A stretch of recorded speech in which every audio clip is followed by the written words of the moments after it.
Economics. We're going to study that when we come back from our break. Economics. We're going to cover, especially for the kids today, how to become financially independent. We're going to let the adults listen. I've been teaching kids for the last 18, 19 years how to be rich by 40, 35 if you're extra bright. Most kids think they're extra bright. They go for 35. Or much sooner if you find a unique opportunity. We're going to get into that. Be a student of economics. Next, culture, sophistication. Don't leave that out of your life. Culture, sophistication. Culture is part of the fabric of the nation. Culture is what makes us different than dogs and animals. Culture is what makes us different from the barbarians. Culture, sophistication. Be a student of the dance and the art and the music and all the rest of those extraordinary human values that are possible for us all to participate in as well as to enjoy. Be a student of culture. And the last one is spirituality. Study it from the Bible and all the related books about spirituality. If you're a believer, study and practice. Let your library show you're a serious student. Next, keep a journal. Shelf said, Mr. Rohn, not only be a student, but the good ideas that you develop from the books. Keep a separate journal. Write all this stuff down. Here's what he said. Don't trust your memory. If you're serious about becoming wealthy and powerful and sophisticated and healthy, influential, cultured, unique, keep a journal. Don't trust your memory. If you listen to something valuable, write it down. If you come across something important, write it down. Write it down. Now, I used to take notes on pieces of paper and torn off corners and backs of old envelopes and restaurant placemats and long sheets and narrow sheets and little sheets and pieces and thrown in a drawer. Found out, best way, keep a journal. I've been keeping these journals now since age 25. It makes up a valuable part of my own learning, and it's a valuable part of my library. My own journals now form a good portion of my own library. The stuff. I'm trying to get kids to do like I do, be a buyer of empty books. Kids find it interesting I'd buy an empty book. Especially at my status in life. What did I pay for this one? $26. Kids say, $26 for an empty book? Why would you do that? Well, the reason I paid $26 is to press me, to see if I can't find something worth $26 to put in here. And I'm telling you, all my journals are private. But if you got a hold of one of my journals, you wouldn't have to look very far until you would say, this is worth more than $26. I must admit, if you got a glimpse of Mr. Rohn's journals, you'd have to say he is a serious student. Not just committed to his craft, but committed to life, committed to skills, committed to learning, to see what I can do with seed and soil and sunshine and rain and miracle and possibilities and turn it into equities of life and treasure, family relationships, enterprise, sales, management, gifts galore, everything you want, all available, especially in America. I'm asking you, keep a journal. I call it one of the three treasures to leave behind. Let me give you that. One of the three treasures to leave behind. Number one is your pictures. Take a lot of pictures. Did you ever look back, right? 2 or 3 generations, just a handful of photographs way back there. Wouldn't it be something if there was album after album, thousands of pictures to help tell the story? A picture's worth 1,000 words. Don't be lazy in capturing the event. How long does it take to capture the event? A fraction of a second. How long does it take to miss the event? A fraction of a second. Errors in judgment or disciplines. Take lots of pictures. Help tell the story. Click, click, got it. Click, click, got it.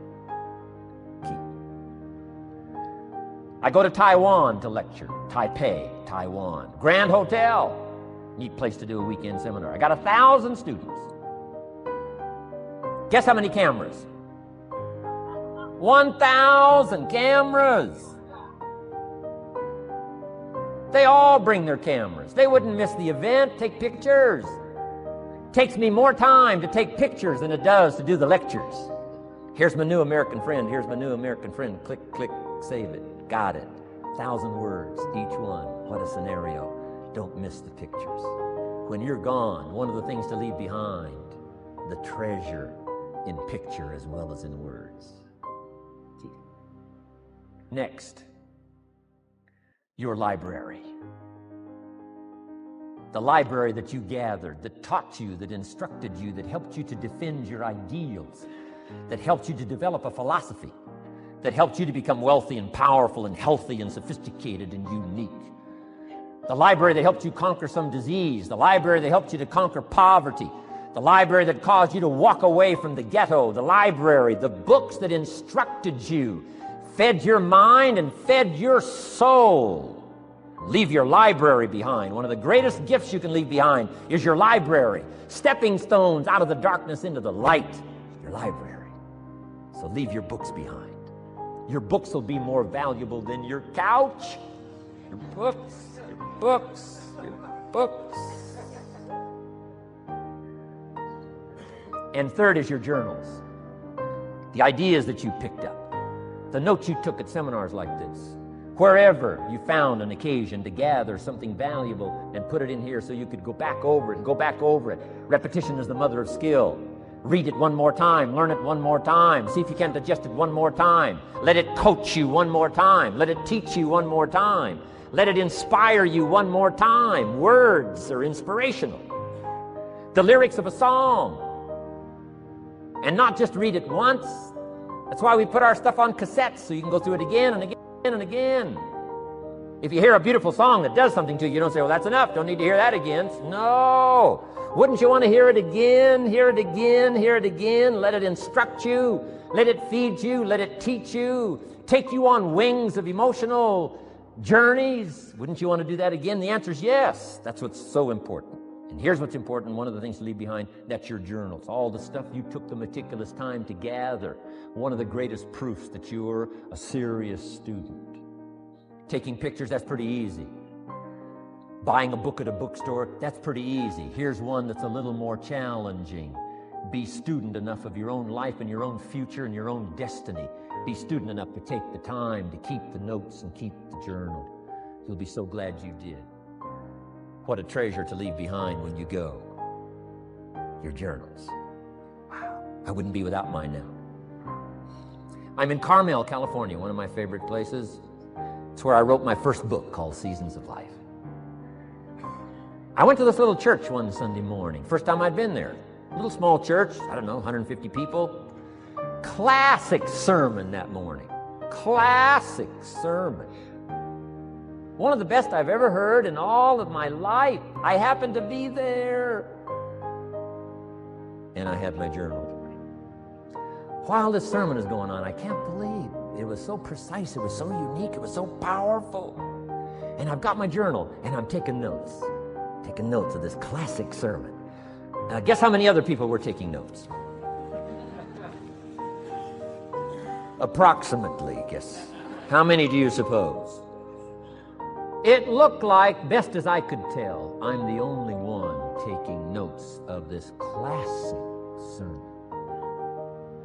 Now, since I'm a stranger there, and it's the first time I've been there, and I'm taking these notes, people started looking, who is he and what's he doing? I started feeling just a little bit uncomfortable. I'm still writing. Now I'm feeling kind of like a spy, right? I could hear some of them say, he's going to get out of here with some of this stuff. And I did. I'm the guy that walked away with the stuff. I'm asking you to be no less sincere and be no less committed to the advancement of your philosophy, the set of the sail. Talk about have your best year ever this year, and then get ready for next year, your very best year ever, and they'll start being the best year after year. If you'll commit yourself to some of this simple stuff called personal development, start with a walk around the block. Start with the refinement of your philosophy. Start with the teaching of your own fabulous mind, where all the answers are. I can only give you a few answers from my own experience. The rest of all the magical answers are within the confines of your own mind, but it takes the books, takes the cassettes, takes the videos, personal conversation, sermons, lyrics from songs, dialogue from the movie. Let your heart be stirred by words. Find ways to capture. part of your personal development quest. Now here's the last subject on personal development just before we take our break.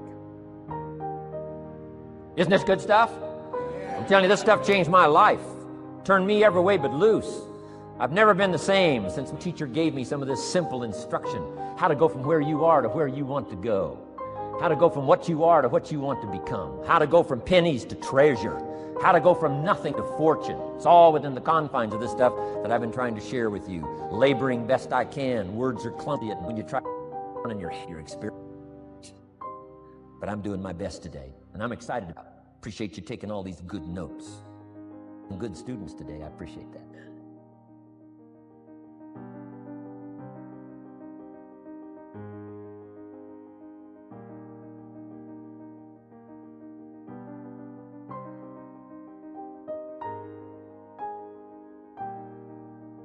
Develop these 5 abilities as part of your personal development quest. I call them the 5 abilities.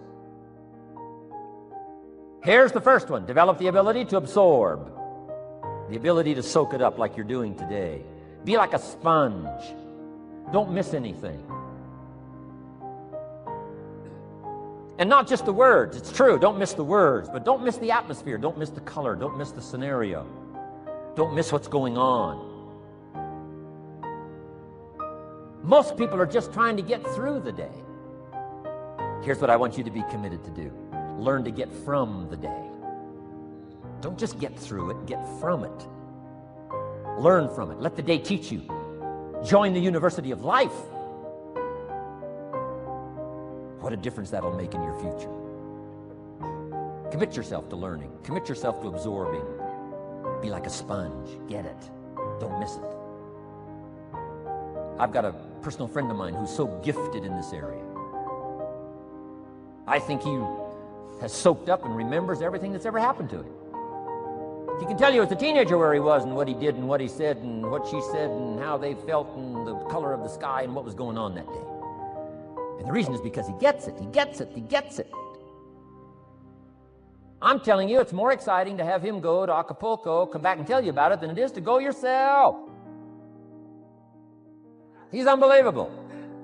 He's got this extraordinary gift. And why is it? When he's there, he doesn't miss anything. Here's a good phrase for you to jot down. Wherever you are, be there. Be there to absorb it up. Be there to soak it up. Take a picture if you can. But take pictures of your mind. Let your soul and heart take pictures. Get it, capture it, absorb it. That's such an important ability to develop. The ability to get it, don't miss it. Don't be casual in getting it. Key phrase, casualness leads to casualties.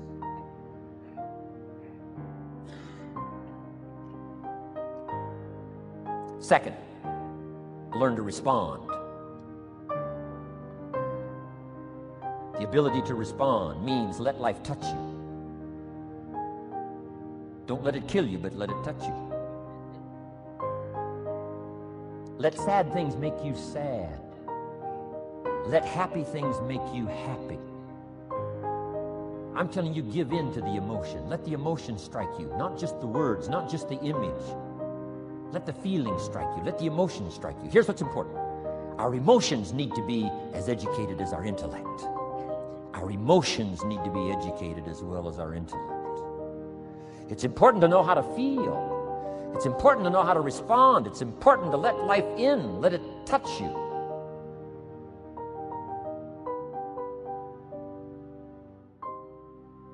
I'm the greatest guy in the world to take to the movies. I get into a good movie. I want a good movie. Make me laugh, make me cry, scare me to death, teach me something, take me high, take me low. Just don't leave me as I was when I came in. Touch me, do something to me. Wow. I picked up the newspaper in Australia. The advertisement says, see Dr. Zhivago on the big screen. I said, my gosh, I got to go see it on the big screen. I'd seen it, 2 or 3 times before, but the big screen, I love the old theaters, right? The balconies and the chandeliers and the draperies and all this stuff, the big screen. So I go one more time, see Dr. Zhivago, and sure enough, I'm swept away one more time. Story of the Russian Revolution, Dr. Zhivago, and that whole scenario. I had always missed the importance of the ending of that movie until this time. The other times I missed it. I'm telling you, this time, I got it.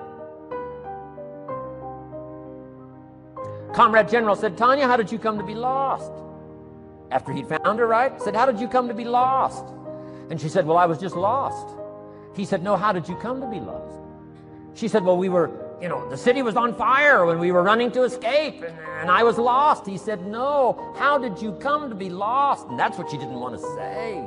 He finally pressed her again, how did you come to be lost? And she said, well, while we were running through the city and it was on fire, my father let go of my hand and I was lost. That's what she didn't want to say. Comrade General said, Tanya, that's what I've been trying to tell you. Komarovsky was not your real father. He was not. I'm telling you, I've been looking all over for you, and I think I found you. This man, my relative, Dr. Zhivago, the poet, I'm telling you, he was your father. And Comrade General said, Tanya, I promise you this, if this man, your real father, had been there, I promise you, he would never have let go of your hand. And I got it. This time I got it.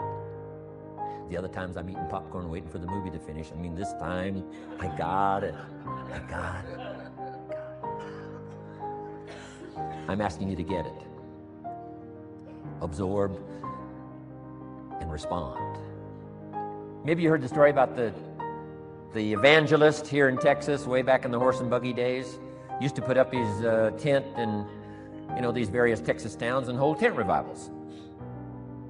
And he put up his tent. One of these towns expected a big crowd to come and hear him preach. And he got there first night of the tent revival, and he walked inside the tent. It was empty. And he thought, something must be wrong. He waited till 8 o'clock. Nobody showed up. He waited till 8:15. Not a soul. Finally, 8:30. One lone cowboy wandered up on his horse, tied his horse up outside, came in, sat down on the front bench, big empty tent. So the preacher thought, well, at least I better go down and talk to the cowboy. So he goes down and talks to the cowboy, and he says, Cowboy, I don't know what to tell you. He said, I'm the preacher. And this tent was supposed to be full of people. And he said, something's gone wrong. I really don't know what to do. I'm embarrassed. And he said, I don't know what to do. And the cowboy said, well, I'm not a preacher. I'm just a cowboy, so I can't tell you what to do. But he said, I know this, if I went out to feed my cattle and only one showed up, I'd at least feed it. So the preacher said, hey, the cowboy is right. If you've got a message to share, if there's one person or 1,000, don't let your ego get in the way. You should do the best you can. So he got kind of inspired by this conversation with the cowboy, jumped up on the platform, started preaching as if the tent was full of people. And he was so inspired, he just kept going, went for an hour and 15 minutes, hour and a half. Finally, wound down and quit. Come down off the platform, talked to the cowboy again, said, well, cowboy, what did you think of my sermon? The cowboy said, well, I'm not a preacher, so I can't really tell. I'm just a cowboy.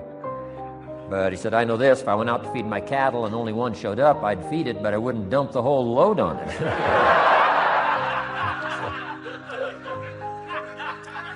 So, if it seems like we're dumping the whole load here today, I guess we really are. But you guys are working hard. Does anybody have 4 pages of notes? Oh, wonderful, wonderful. My job, I'm getting it done. Wonderful. We should give a prize one of these days for the most notes. Fantastic. I congratulate you. You're working as hard as I am. I appreciate that. Okay, we got some more work to do, so let's go to work. Everybody's okay? Say, I'm okay. All right. I'd love to take you with me as my traveling audience. Wow.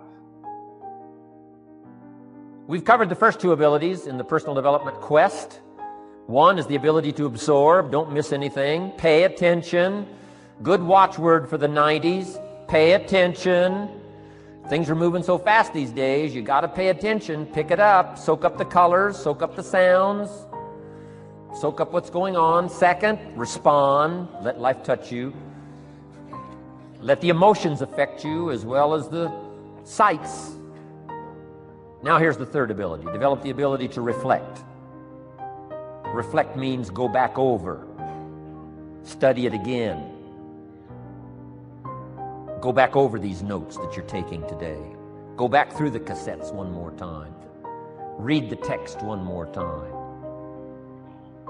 But there's more to it than that. Go back over your day. I call it run the tapes again, so that the day locks in firmly. Here's some good times to reflect. One, at the end of the day. Take a few minutes at the end of the day. Go back over the day. Who'd you see and what'd they say and what happened? How'd you feel? What went on? So that you capture that day. A day is a piece of the mosaic of your life. Number one, don't treat it casual.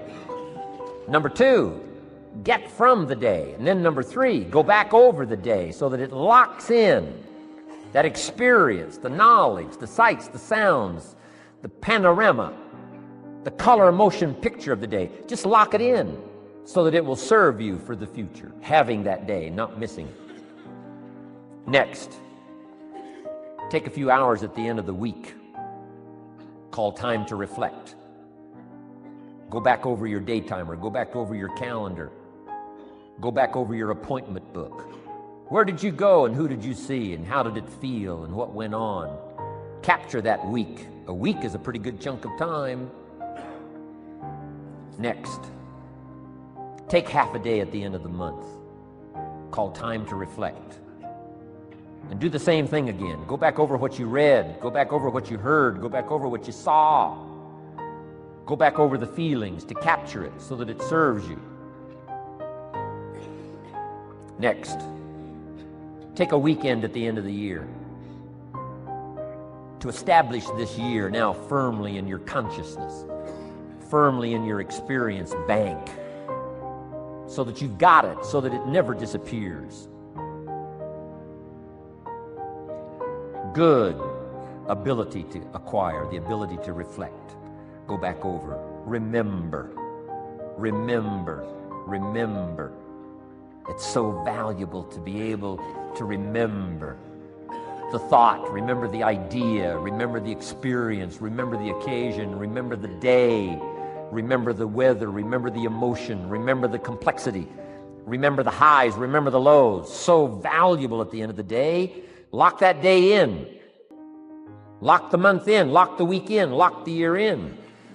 Old Testament says a unique scenario unfolded according to the law. And that was they worked 9 years and the 10th year was a sabbatical. The 10th year, work 9, take the 10th year, and not just to relax, not just to replenish, not maybe just to get physically in shape. Change of pace, we call it in the modern society, but not just for that.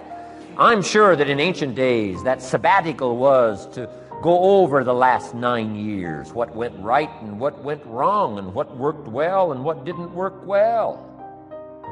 And how did you grow, and how did you learn, and how did you change, and what have you got now after 9 years that you didn't have at the beginning of the 9 years? See, that's so valuable, a sabbatical, some time.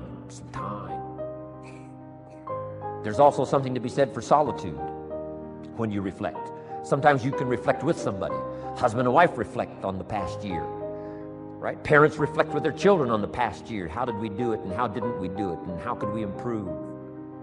Colleagues can reflect with each other. But now here's one of the most important. You got to learn to reflect with yourself. There's something to be said for solitude. There's something to be said for taking those occasions to shut out the world and shut out everything else for a while. I've got a motorhome. That's how I do it. With my motorcycle on the back. And I head for the mountains and ride the Jeep trails.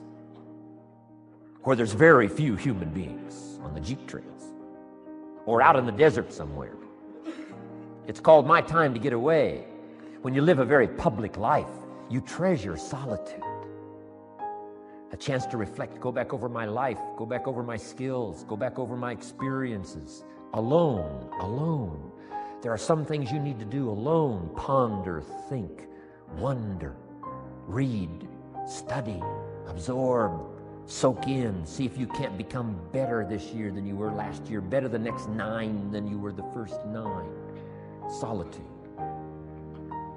There's even a more modern advice that says, go to the closet for time of meditation, time of prayer.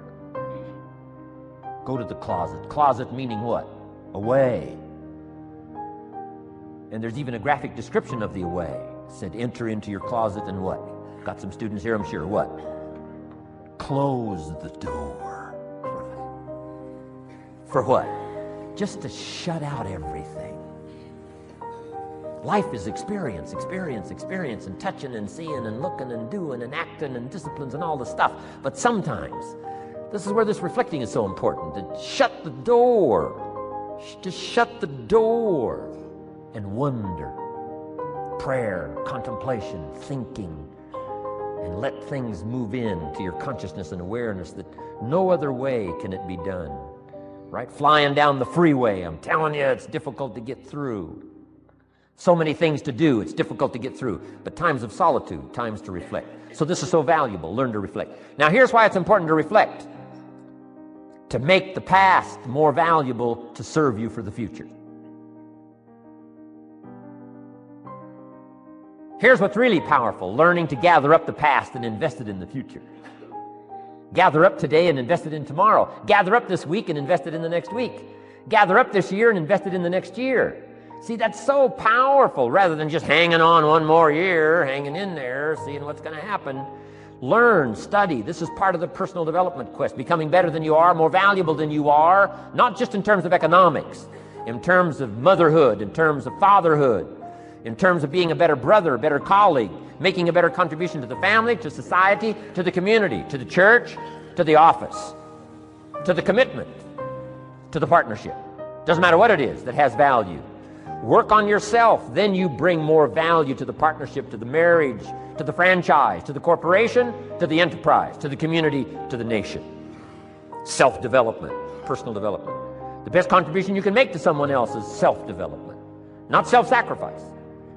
Self-sacrifice only earns contempt. Self-development earns respect. Pity the mother who says, I'm just going to give up my life for my children. Self-sacrifice is not noble. Self-investment is noble from self-development. If I work on myself and become more valuable, think of what that'll do for our friendship. I used to use the old expression, you take care of me and I'll take care of you. I found out how shallow and short-ended that was. And I changed it to read like this, I'll take care of me for you, if you will please take care of you for me. And this is part of it, the personal development, that we work harder on ourselves than we do on our job. Now we bring that to the friendship. Now we bring that to the marriage. Now we bring that to the family relationship as a father, as a mother. And we develop the strength and we develop the power. That's key.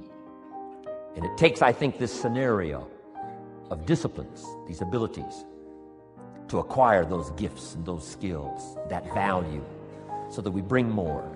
Now, we bring more to the next week. We bring more to the next month. We bring more to the next year. If you follow this, absorb, respond, and reflect. I said to my father, when he was about to turn 76, his 76th birthday, I said, dear father of mine, can you imagine what it's going to be like to gather up the last 75 years of your life and invest them in your 76th year? What a difference of philosophy, rather than just hanging on one more year. Gather up 75 and invest them in the next one. Gather up the last 6 years and invest it in the next year. See, that's so powerful in communication, which we're going to study soon. So powerful. So consider this. 1, the ability to absorb. 2, the ability to respond. 3, the ability to reflect. Here's number 4, develop the ability to act.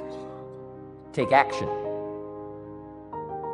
Not hasty if it isn't required, but don't lose much time. Here's the time to act. When the idea is hot and the emotion is strong.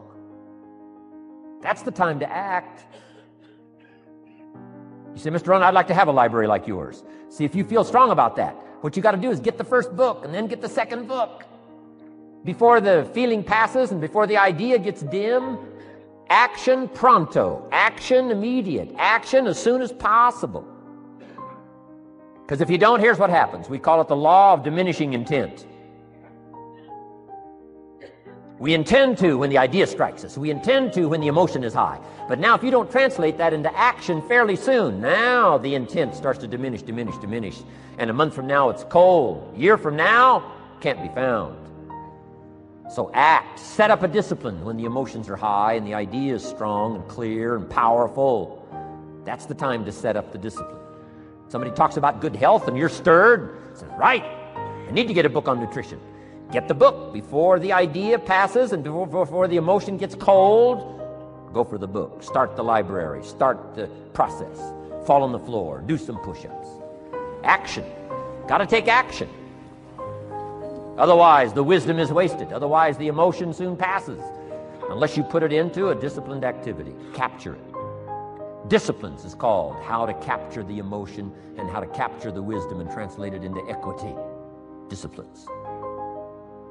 Now, here's what's important about disciplines. All disciplines affect each other. In fact, here's a good philosophical phrase. Everything affects everything else. Nothing stands alone. Don't be naive in saying, well, this doesn't matter. I'm telling you, everything matters. There are some things that matter more than others, but there isn't anything that doesn't matter. Okay. We all pity the man who says, well, this is the only place I let down. Not true. Key to take home. Every letdown affects the rest of your performance. Every letdown affects the rest. This is part of the educational process on personal development. If you don't take the walk around the block, you probably won't do the apple a day. If you don't do the apple a day, you probably won't start building your library.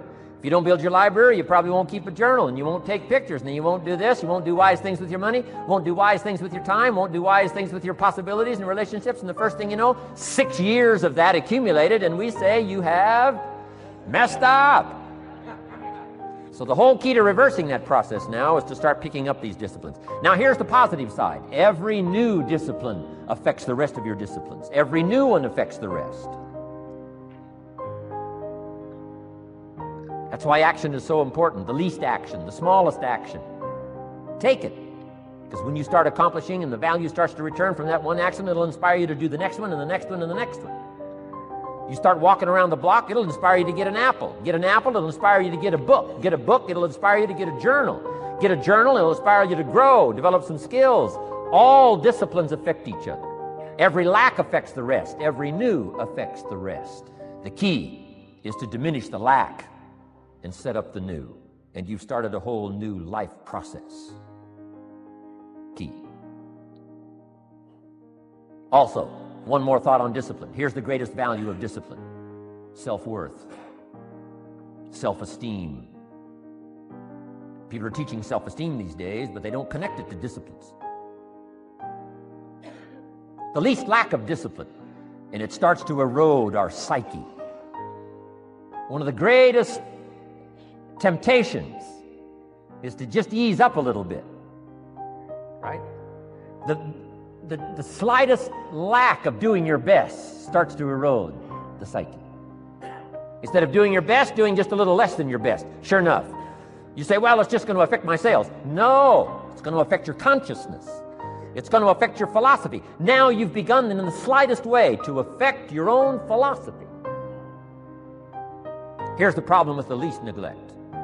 Neglect starts as an infection. And if you don't take care of it, it becomes a disease. And one neglect leads to another. And the worst of all, when neglect starts, it diminishes our self-worth, our self-confidence, our self-value. You say, well, how can I get back my self-respect? I'm telling you, you don't have to go to 29 classes. All you have to do is start the smallest discipline that now corresponds to your own philosophy, like I should, and I could, and I will. No longer will I let neglect stack up on me so that I will have the sorry scenario 6 years from now, giving some excuse instead of celebrating my progress. That's the key to discipline. Okay? Let's get kids involved in the least of disciplines. One more, and then one more, and then another one, and then another one, and then some more. And the first thing you know, you're starting to weave the tapestry of a disciplined life into which you can pour more wisdom and more attitude and more strong feeling, more faith and more courage. Now you've got something, a vessel in which to put it. And now the equities start to flow. And the early return, I'm telling you, if you'll start this process, the early return will have you so excited. You'll commit yourself to this strategy for the rest of your life. You'll never go back to the old ways. Join a new crowd. Join a new group. The disciplines to do it. Take action. I recommended the last time I was here the little book, Richest Man in Babylon, and I said I've lectured now to over 3 million people in the last 33 years, and I've recommended this little book to almost all of them, I think. Guess how many have actually gone and got this little book? Answer, very few. My best guess is 10%. Such an easy thing to do. In that last seminar, right, I suggested this little book, number one, is easy to find. Number two, it's easy to buy. The most you can pay for it, $6, $7, $8. You can borrow that from your kids. And number three, it's easy to read. It's in story form. That's why I use it for teenagers, teaching them how to be rich by 40, 35 if you're extra bright, much sooner if you find a unique opportunity. But if it's easy to find and easy to buy, and if it's easy to read, why wouldn't everybody go get it? We don't know. What do you know? You don't know. I don't know. Nobody knows. Here's how profound it is. Some do and some don't. Now here's the numbers. About 10% do.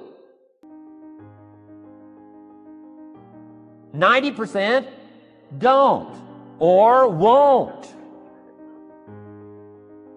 And we don't know the mystery of that.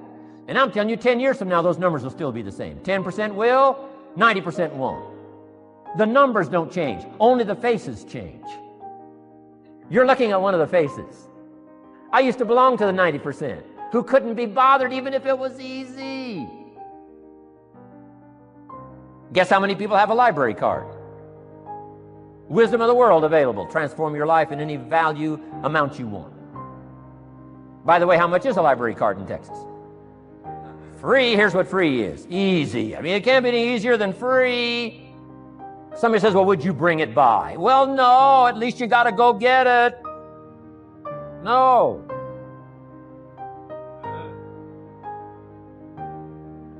Wisdom of the world available. Transform your life spiritually, socially, personally, economically, and every other way.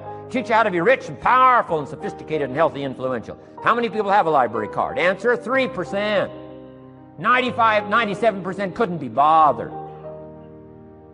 Guy specializes in happy hour, but he doesn't have a card. And now readily and quickly blames the government and blames his company and blames policy and blames the pay scale. When if he only knew, if he joined the 3%, here's my advice to you today. Walk away from the 97%. Don't talk like they talk. Don't act like they act. Don't go where they go. Don't specialize in what they specialize in. Throw away the blame list they cling to. Start you a new life. You say, well, is it as simple as getting a library card and join the 3%? And the answer is, of course. Of course. That's how easy this stuff is. This is so easy. It's so simple. It's not complex. You don't need a 2,000-year-old guru. You don't need multi-track affirmations. I'm telling you, don't.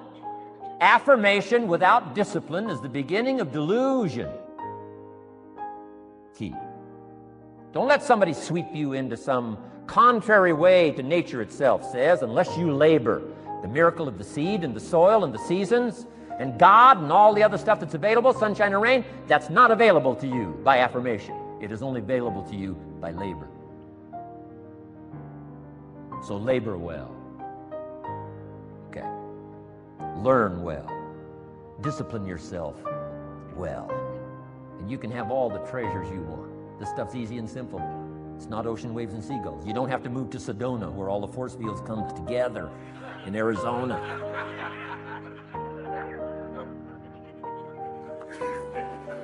Let's teach our kids the simple ways to transform their health, number 1. Their economics, number 2. Their ability to communicate, number 3. Their life and treasure and lifestyle, number 4. Spirituality, number 5. And the list goes on and on. Let's not leave out any of the least of disciplines that encourage us to do the next one, to do the next one, to do the next one. First thing you know, this whole scenario for you is spinning up instead of out of control on the negative side. This is all you got to do.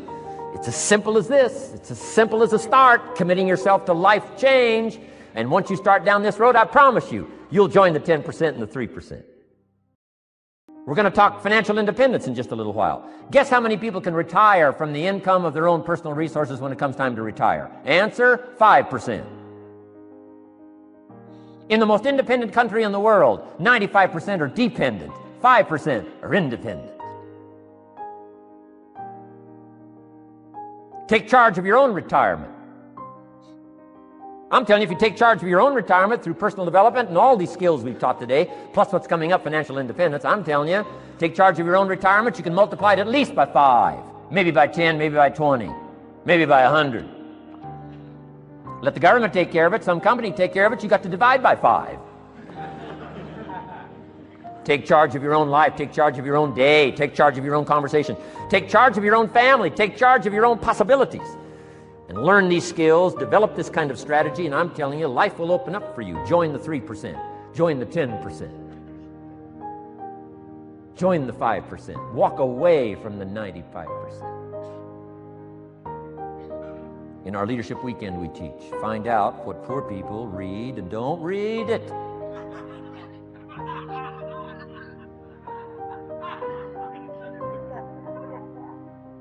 I'm telling you, don't talk like they talk. Lend a helping hand, but don't fall into their poor philosophical scenario. Don't blame what they blame. Don't use the excuses they use. It's called the language of the poor.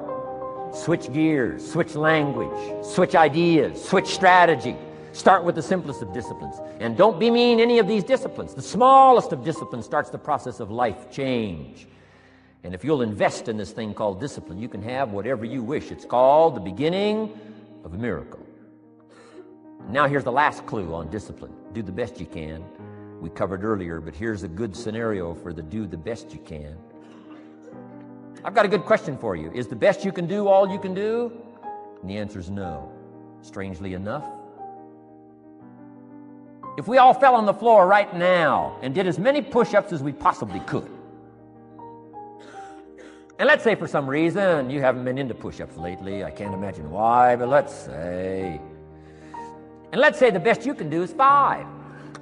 And you look up at the rest of us and say, hey, 5 is the best I can do. We can tell by the look on your face that's probably true. 5 is the best you can do.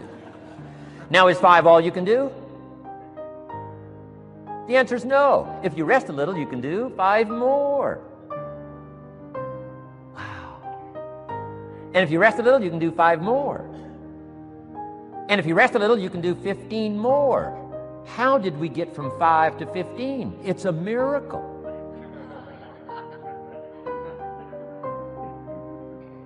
And if you rest a little, you can do 15. Rest a little, you can do 15. Rest a little, you can do 20. How did you get from 5 to 20? It's a miracle. Did you know you can keep doing that? Do a little more, rest a little, do a little more, rest a little, and finally get up to 50 push-ups? Is it possible to get up to 50 push-ups? Of course. How do you go from 5 to 50? It's a miracle. How do you get a miracle going? Number 1, do what you can. Don't leave out what you can, from writing a letter to your mother in Florida. Start cleaning it all up. 2, doing the push-ups. Go from 5 to 50. It's a miracle. Number 1, do what you can. Number 2, do the best you can. Here's number 3, rest very little.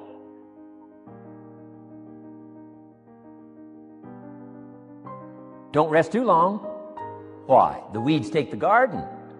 Kids have got that figured out. You can't rest too long. Here's the clue. Make rest a necessity, not an objective. The objective of life is not to rest. The objective of life is to act. Think of more disciplines. Think of more ways and means in which to use your own wisdom and your own philosophy and use your own attitude, your own faith, your own courage, your own commitment, your own desires, your own excitement. Invest it, invest it, invest it, invest it in discipline so that it's not wasted. The smallest of discipline. Thereby transform your life. Join the 5%, join the 10%, join the 3%. Guess when I went and got this little book, Richest Man in Babylon? The same day I heard about it. I went and got it. Somebody says, well, Mr. Rohn, does that make you different than most other people? And the answer is yes. Somebody says, well, why is that? We don't know. We don't know. What do you know? You don't know. I don't know. None of us knows. Some do and some don't. The numbers don't change. Only the faces change. From those who get in on a seminar like this, listen to a dynamic sermon, read a book, listen to some cassettes, take seriously the next conversation of a friend who wants to level with you, and do something about it. And you can walk away from the 97%, not live there anymore. Because if you don't, the next 6 years of your life will be like the last 6. Mr. Shove said to me, Mr. Rohn, 6 years now you've been working. I'm telling you, the next 6 years of your life is going to be like the last 6, unless you take advantage and start making these personal changes. I made the changes, totally revolutionized my life. So take a look at the next 5 years of your life. It's going to be like the last 5, unless you change. And if you will change, everything will change. Join the 5%. 10 years from now, the numbers are going to be the same. But I'm telling you, some faces in this audience can change and start showing up in the 3% crowd, in the 5% crowd, in the 10% crowd, and thereby dynamically affect your life and your future. Develop these strengths. Now here's the last ability. Develop the ability to share. Pass along to someone else. If you've picked up a good idea today, pass it along. Don't let it stay. Pass it along. A book, if you take one of these little books I've suggested home and it affects you, pass along. Say, hey, I found a book, really helped me. I found a book, got me thinking. I found a book, changed my health. I found a book, got me inspired. Pass it along, pass it along, pass it along. Here's what's exciting about sharing. If you share with 10 different people, they get to hear it once, you get to hear it 10 times. So it's probably going to do more for you than it is for them. But it's called what? Everybody wins. When somebody shares, everybody wins. Wow. Share your ideas, share your experiences, share your knowledge. You can have just as much pleasure as I do. I said, giving this seminar, this is one of my joys in life. Give a seminar like this, make the best investment I can of words and spirit and heart and soul and time, energy. I don't have to work this hard. But I gladly work this hard. Why? I want the return. Your words touch my life. See, that's heavyweight stuff. You can't buy it with money. But I'm telling you, you can get the same thing started by recommending a book. Somebody will read that book, and then they'll read another one, and they'll read another one, and they'll come to you someday and say, you got me started. That book you recommended turned my lights on, turned my mind around, got me thinking, got me pondering, and I've been on track ever since. You can get just as much praise as I do if you'll share with your children, share with your colleagues, share with everybody that comes within your grasp. Share. Now here's what sharing does. Not only helps you, helps the person you share with. Here's what else it does. Makes you bigger than you are. If I had a glass of water up here and it was full, question, can that glass hold any more water? If it's full, if the glass is full, can it hold any more water? The answer is yes. But for it to hold more, you got to pour out what's already in. That's what I'm asking you to do. If you're full of ideas, if you're full of good things, I'm asking you to pour it out, pour it out, pour it out. Why? I'm telling you, more will be poured in, poured in, poured in. Next, when you do pour out, you become bigger. It's not like a glass that stays the same. Human beings have the ability to grow in consciousness and awareness and capacity. It's unlimited capacity. I found out kids don't lack capacity. In Europe, the kids speak what? 2, 3, 4, 5, 6 languages. When I grew up, my father spoke German, never taught me. My mother spoke French, never taught me. They were trying to get away from all the old world languages back then. had no concept how valuable languages were going to be in the future, just didn't know. So they abandoned the German, abandoned the French. I could have learned all 3 languages instead of just English. My girls went to school in Beverly Hills. They've turned that around. In first grade now in Beverly Hills school system, they offer 3 languages besides English: French and German, Spanish. Why? Because kids can learn 2 languages just as easy as 1. Question, how many languages can a child learn? Here's how many. As many as you'll take the time to teach them. They do not lack capacity. They only lack teachers. Wow. And I'm telling you the same thing is with you. You don't lack capacity. But here's how you expand your capacity. And that is to share what you've got. Now you get bigger. Share some more, now you get bigger. I'm here for a very self-interest reason. If I share with you, my consciousness grows. If I share with you, I get to hear this again. Somebody asked me not long ago, said, Mr. Rohn, how are you doing with all this stuff? You get on everybody's case pretty hard. How are you doing with all this stuff you teach? I said, well, best I can share with you is this. Listen to me very carefully, but don't watch me too close. This stuff's easier to lecture on than it is to do. I understand that. I'm working on it just like you. But hey, pour out what you've got so that your capacity grows. Now, why should you want your capacity to grow? Very self-interest reason. Here it is. To hold more of the next experience.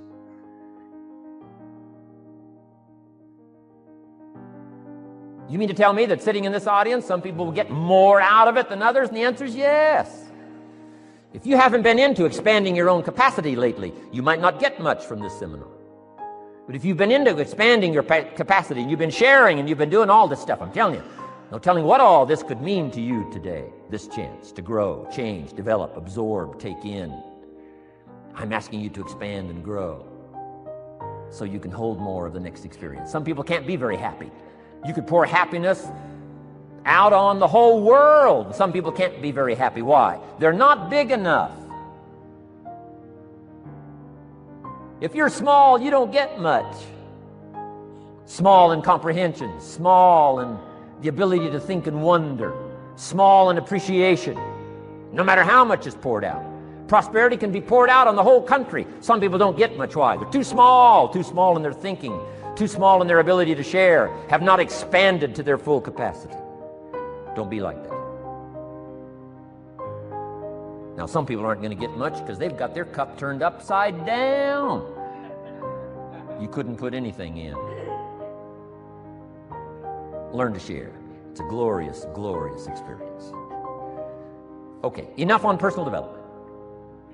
Let's cover now setting goals. Let me show you something that turned me every way but loose. I've never been the same since I found out about it. Learning how to set goals.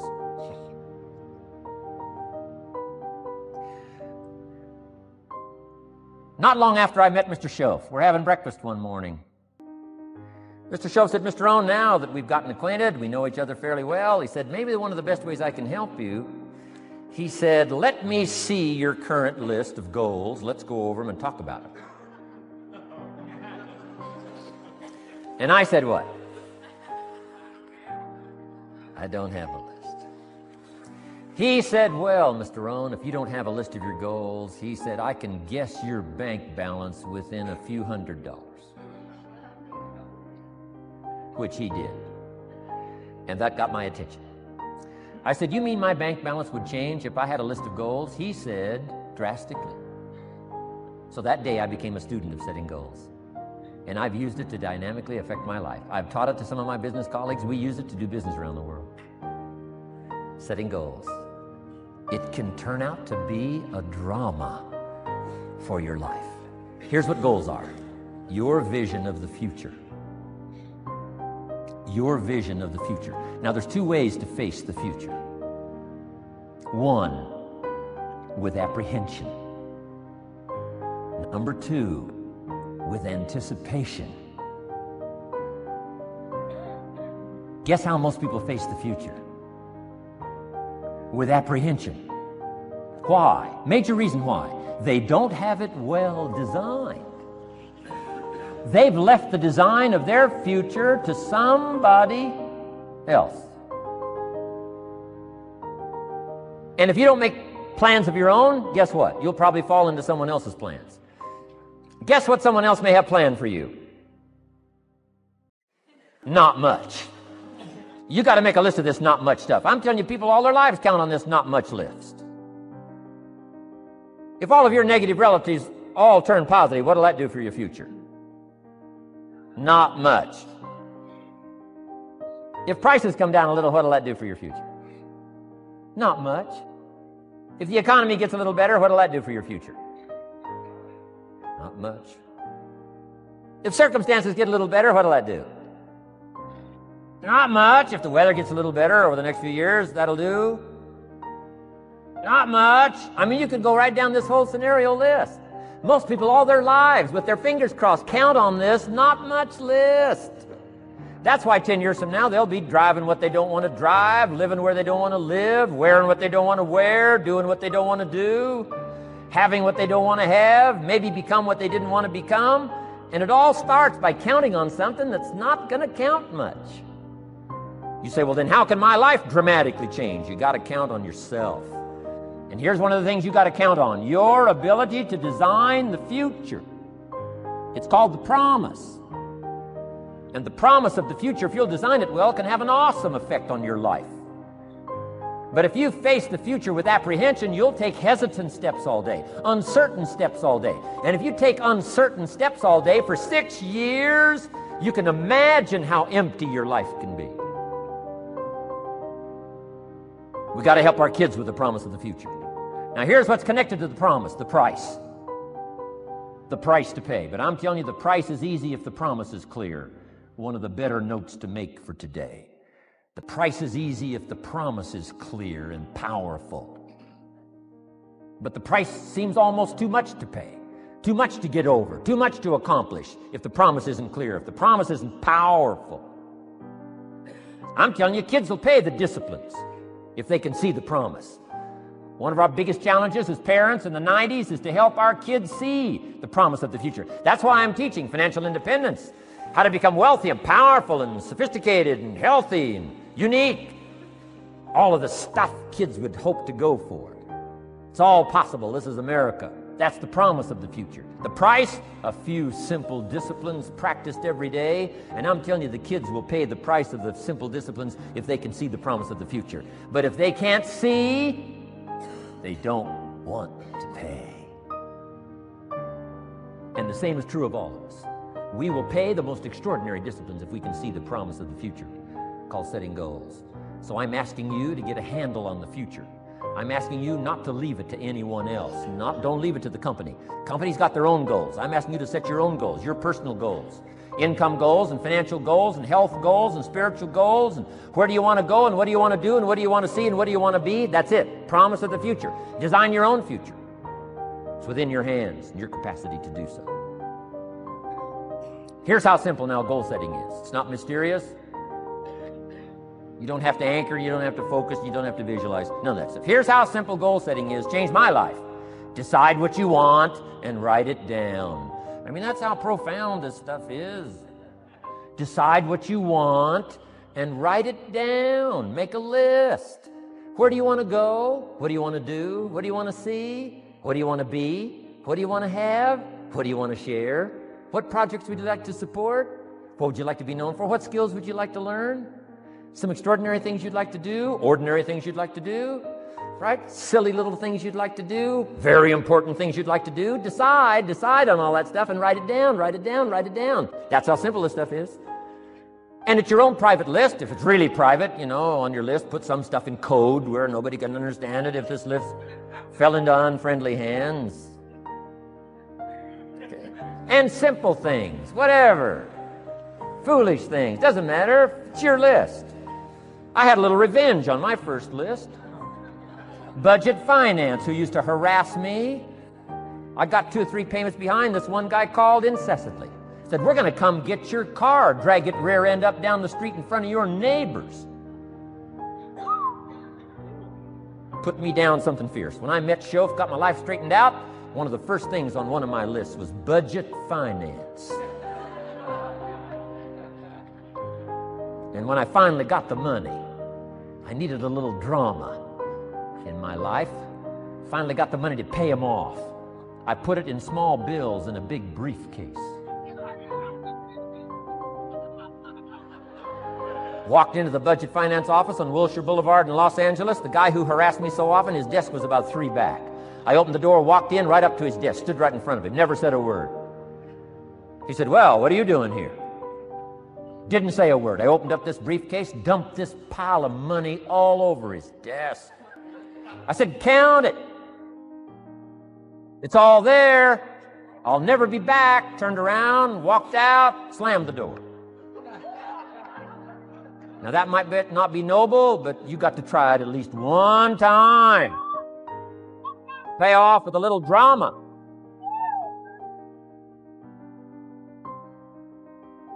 Got to check them off my list. Keep your list with you. I keep my list in my journal so that I can go back. 5 years ago, here was my list. And I'm a little embarrassed. Here's what I thought was so important now. How my philosophy has changed. From 10 years ago, 5 years ago, 3 years ago. Here's my old list. Here's my new list. Here's what's valuable to me now. Here's what I want my life to be now. Here's where I want to go, what I want to do, what I want to see. Keep your lists of goals so that it shows your growth, shows your ability to change and grow. Your philosophy grows and expands what's valuable. Setting goals. Doesn't matter how small, foolish it is. Put it on your list. My Japanese friend, Toro Ikeda, put on his first list, a Caucasian gardener. He wanted. Thought that was...